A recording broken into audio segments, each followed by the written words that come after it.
Something walks whistling past my house every night at 3:03. PT4. I hurried over to my parents' room but hesitated at the door. If Holden wasn't lying, my dad would be angry. Beyond angry. I was scared thinking about it, but more scared of an open window with the whistler right outside. I opened the door, barely an inch, and looked in, but it was too dark to see. Taking a deep breath, I walked into the room. 2 steps into the dark, I froze. The whistling started, and I could hear it clearly from my parents' room. I never realized, but they must have heard the sound every night since we moved into the house. They never told us. I don't think I could have slept through it. I stood there listening to the whistling come closer, unsure whether I should turn on a light or call out for my dad. Soft sounds from the living room brought me back to reality. "Nola!" I yelled, running out of my parents' room. Holden and Nola were standing near the front door next to a window. Holden wasn't lying. I could see him fumbling with the lock on one of the blinds. I heard a click. He did have the key. Holden let out a quick laugh. Nola stood next to him, hunched up, afraid, but maybe curious. The whistling was right outside our house now. I think I made a sound, called out. I can't remember. Time felt frozen, clock hands nailed to the face. But I found myself moving. I'm not fast. I've never been athletic. Somehow, though, I covered the space between myself and Nola in a moment. My eyes were locked on her, but I heard Holden pull the blind all the way down so it could release. I heard the snap of it start to raise, and I heard the whistling just on the other side of the window.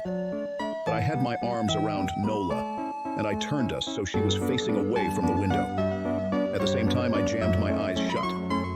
The blind whipped open. The whistling stopped. I felt Nola shaking in my arms. "Don't look, okay?" I told her. "Don't turn around." We were positioned so that she was facing back towards the hallway and I was facing the window. My eyes were still closed. I felt her nod into my shoulder. I reached out with the arm not holding Nola and tried to touch Holden. My hand brushed against his arm. He was shaking worse than Nola. "Holden?" I asked. Silence. I reached past him and gingerly felt for the window, eyes still sealed shut. The glass was cold against my fingertips. Colder than it should have been for the time of year. I moved my hand up the window, searching for the string to the blind. The glass began to get warmer the further I reached, and there was a gentle hum, feeding back into my fingertips. I tried not to think about what might be on the other side of the window. Finally, I touched the string and yanked the blinds shut. I opened my eyes.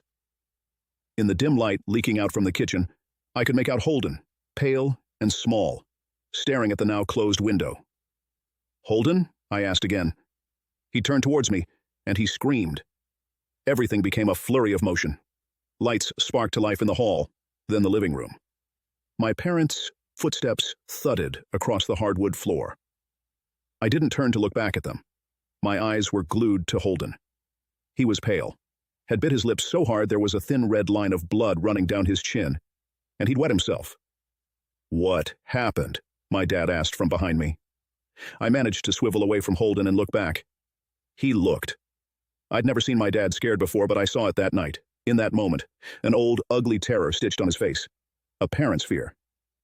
"Just Holden?" he mouthed to me. I nodded yes. My dad let out a breath. He looked so relieved I nearly expected him to cheer. But then he turned to Holden, and my dad's face changed. I wondered if he felt bad for feeling good that Holden was the only one that looked. There was a knock at the door. We all froze. Holden whimpered. "Don't answer it," my mom said.